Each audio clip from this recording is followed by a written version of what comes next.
Bonjour et bienvenue. Nous sommes le groupe Connectez-toi de l'église de Neuilly. Donc aujourd'hui, le 7 mai 2011, nous allons vous présenter la leçon du 11 juin 2011 qui s'appelle Surmonte tes peurs. Donc nous avons l'habitude de faire une revue de l'actualité de la semaine avant de commencer la leçon. Et ça tombe bien cette semaine parce que l'actualité colle avec le thème de notre leçon qui est la peur. Alors, cette semaine, nous avons appris que Ben Laden est mort. Alors, on a pu apprendre cette semaine que Ben Laden était mort. Donc, l'ennemi public numéro 1, surtout aux États-Unis, mais un peu partout dans le monde, est décédé. Le chef d'Al-Qaïda est tombé, donc je pense que c'est un grand soulagement pour les États-Unis. D'ailleurs, Barack Obama a pu faire de nombreuses interviews et a dit qu'il était rassuré par la sécurité de son pays ainsi que pour les autres. Maintenant, je pense que ça colle avec la leçon parce que le thème de la leçon parlait de la peur et tout le monde sait que Ben Laden était un des hommes qui faisait le plus peur au monde. Donc, je voudrais vous poser une question, est-ce que vous pensez que ça va changer quelque chose que le chef d'Al-Qaïda, que Ben Laden soit mort par rapport à tout ce qu'il a fondé, tous les agissements qu'il a fait et peut-être qu'il a préparé? Est-ce que vous pensez que ça va changer quelque chose? Je pense bien, parce que là, Al-Qaïda est vraiment énervé, donc là, ça on va ressentir plus de la peur qu'avant. Parce qu'avant, ils se cachaient, ils essayaient de se cacher, en tout cas parce qu'ils savaient qu'ils étaient recherchés. Maintenant, le chef est mort, même on peut le voir à l'actualité qu'ils le disent, ils vont se venger, quoi. Donc là, c'est le moment, et puis montrer à la télé, l'actualité, je trouve ça un peu... Enfin, montrer à tout le monde ce qui s'est passé, là, ça fait ressentir la peur à vraiment tout le monde. Est-ce qu'il y a un peu aussi un but, puisque c'est comme ça qu'ils vont pouvoir nous défendre. Mais voilà. Ouais, surtout en plus que les États-Unis, on peut dire qu'ils ont un petit peu provoqué quoi, Al-Qaïda en jetant le corps de Ben Laden dans la mer, alors que normalement il devrait être enterré. Bon, c'est vrai qu'ils avaient peur que ça devienne un lieu de pèlerinage.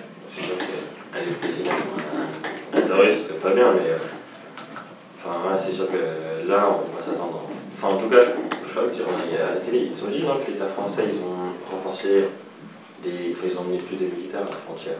Oui. Donc, je pense que tout le monde doit prendre des mesures nécessaires pour essayer de contrer les éventuels attentats.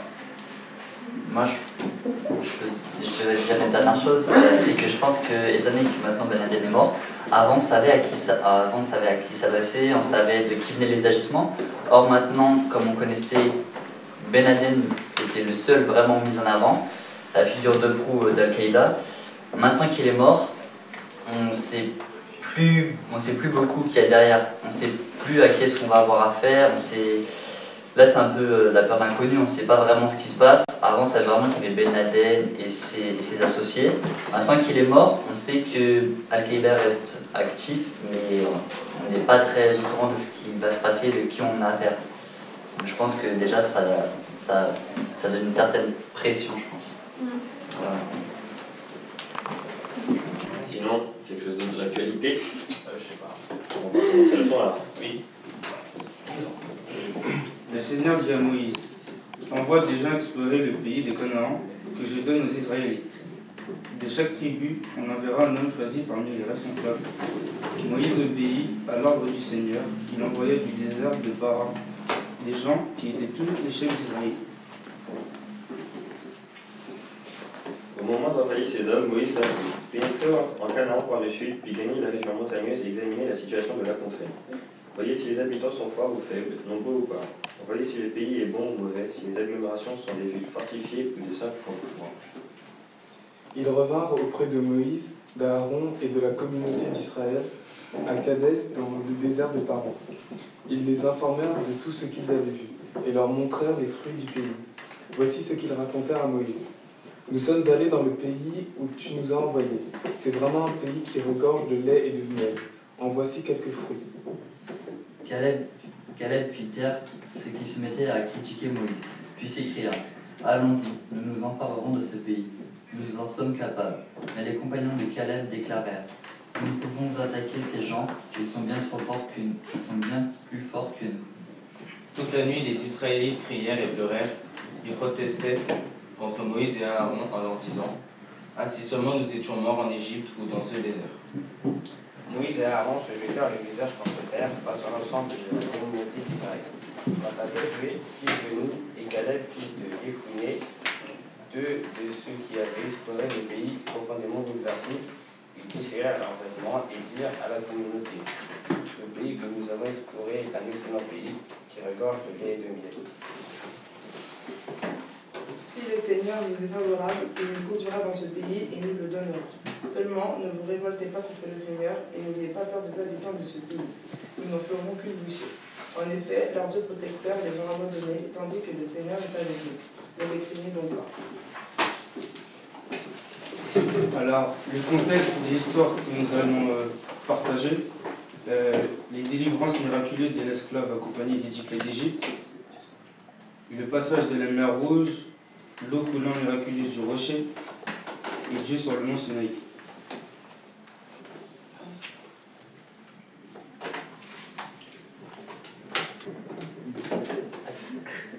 Ouais, donc c'est bizarre que après tous les miracles qu'il y a eu, et ben, le peuple d'Israël, ils croient qu'ils ne sont pas capables de prendre un pays à des autres gens. Donc, ouais, la peur, tu peux pas la contrôler. Enfin, je connais des gens et la peur fait qu'ils peuvent plus du tout parler et ils sont immobiles et ils sont obligés de partir en courant parce que c'est vraiment tellement fort. Donc je vais vous demander si vous avez peur de quelque chose. Vous avez déjà ressenti la peur, j'imagine? Bah oui. Vous avez de quoi? J'ai peur du clown. Tout le monde a quelque chose dont il a peur, c'est bon. Ouais, mais là, ce qui est bizarre en fait, c'est que Dieu les a déjà aidés plusieurs fois. Il a déjà accompli pas mal de miracles pour eux, et malgré ça, ils continuent à avoir peur et à se rebeller, à demander à retourner en Égypte. Alors que quand même, on voit que Dieu il a fait beaucoup de choses pour eux, quoi. Genre, il leur a donné de la manne quand ils allaient mourir de faim dans le désert, il leur a donné à boire, etc. Franchement, je trouve ça bizarre. Personnellement, je pense que c'est assez légitime, vu que je pense que depuis toujours, ils ont toujours affaire à des choses dont qui ne pouvaient pas affronter seuls, c'est-à-dire la nature, ouvrir la mer pour trouver un passage, s'enfuir dans le désert, alors que là, là, je pense que la peur, elle est assez légitime, puisque là, c'est eux-mêmes qui vont affronter le peuple adverse pour pouvoir acquérir leur pays, alors qu'avant, je pense, à part fuir l'Égypte, ils n'ont jamais eu à se battre, à se battre face à des autres personnes. Et puis, vu que les espions sont arrivés avec des esprits très négatifs, qu'elles avaient vu que les peuples qu'ils allaient attaquer étaient assez préparés, je pense que c'est légitime. Après, bon, forcément, étant donné que Dieu était avec eux depuis le début, c'est quand même un peu étrange qu'ils soient aussi abattus, qu'ils soient aussi désespérés. Mais bon, là, c'est parce qu'ils ont affaire à une catégorie de peur tout à fait différente. Moi, je pense que aussi, les nombreuses années d'esclavage, ça les a rendus pessimistes. Donc, ils ont parlé beaucoup de confiance en eux et en Dieu. Et en plus de ça, ajouter à de la peur, on peut comprendre leur réaction. Mais alors dans ce cas-là, comment on peut expliquer qu'il est sur les 10 messagers, non, 10 12 envoyés qui ont été envoyés, il y en a quand même quelques-uns, une minorité, ils étaient seulement 2, mais qui ont quand même. Ils avaient vraiment foi en Dieu et eux, ils savaient que, par tous les moyens, ils étaient sûrs d'avoir le pays, puisqu'ils savaient que Dieu était avec eux. Alors que le reste, tout le monde avait peur. Comment on peut expliquer ça? C'est souvent la minorité qui a. Mais qu'est-ce qui a fait qu'il y ait seulement 2 personnes qui aient confiance en Dieu? Franchement, si tu te retrouves, tu vas dans un pays, tu vas voir, il y a des guerrières énormes, une forteresse, tu vas pas te dire moi je vais y aller tout seul, je vais les affronter avec la foi de Dieu. Bah, si avant t'as été aidé par Dieu qui t'a ouvert la mer, qui t'a donné à manger à boire dans le désert, c'est que t'es protégé quoi. Enfin, je pense. Ouais, mais en fait, je pense que c'est une question de vision, parce que les deux qui n'ont pas été pessimistes, qui ont été pleins de courage, qui voulaient aller acquérir le pays promis, je pense que eux, en fait, ils avaient plus le regard fixé sur la récompense, sur le pays, sur les bienfaits qu'il y a dans le pays. Alors que tous les autres ont d'abord pensé, à l'affrontement, ils ont tout de suite pensé aux problèmes. Je pense qu'ils ont moins étendu leur regard vers l'avenir, ils ont tout de suite pensé aux difficultés qu'ils vont rencontrer, alors que les deux autres, peut-être je pense grâce à l'Esprit de Dieu, ont d'abord regardé la récompense et ne se sont pas trop inquiétés des difficultés qu'ils allaient rencontrer, vu qu'ils avaient la foi en Dieu. Mais c'est une question de vision, je pense. Mais quelle vision elle a meilleure, franchement, si tu te dis je t'ai pensé aux conséquences d'abord, ça va t'empêcher de faire des petites choses qui sont graves des fois plus tard. Ouais, mais je pense que ça permet d'abord fixer le but à atteindre et ensuite les difficultés. Je pense que ça permet déjà de faire le premier pas, c'est-à-dire d'y aller. Alors que si tout de suite on regarde les difficultés, on sera beaucoup plus réticent à aller à l'encontre des problèmes. Donc en quelque sorte, je pense que les deux personnes qui ont voulu aller dans le pays, ils avaient plus d'espoir. Pour moi, surmonter sa peur, c'est regarder les difficultés et te dire je vais réussir quoi. Quand tu regardes la récompense, mais c'est d'abord la difficulté que tu vas regarder, je trouve ça un peu normal. Oui, c'est ça. Donc, après, c'est ce qu'ils ont fait.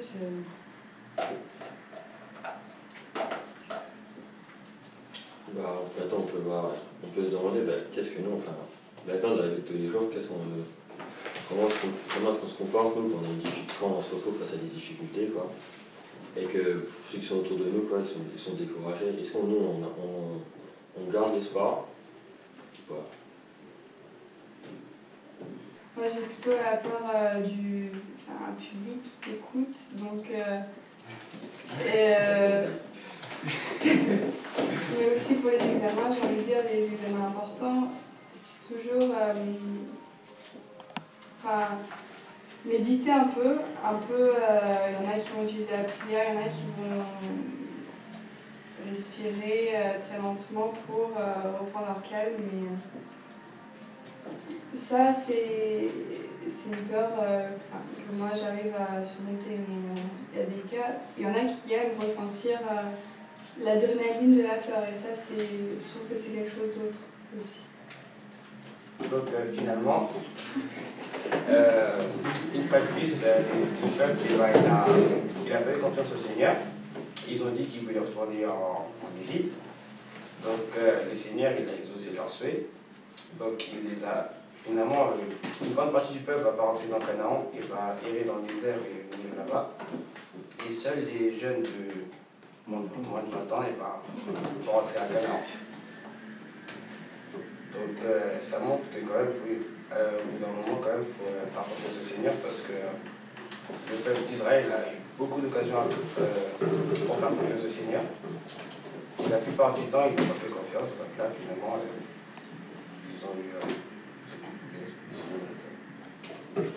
Donc en conclusion, on peut dire que nous sommes tous un jour ou l'autre confrontés à la peur.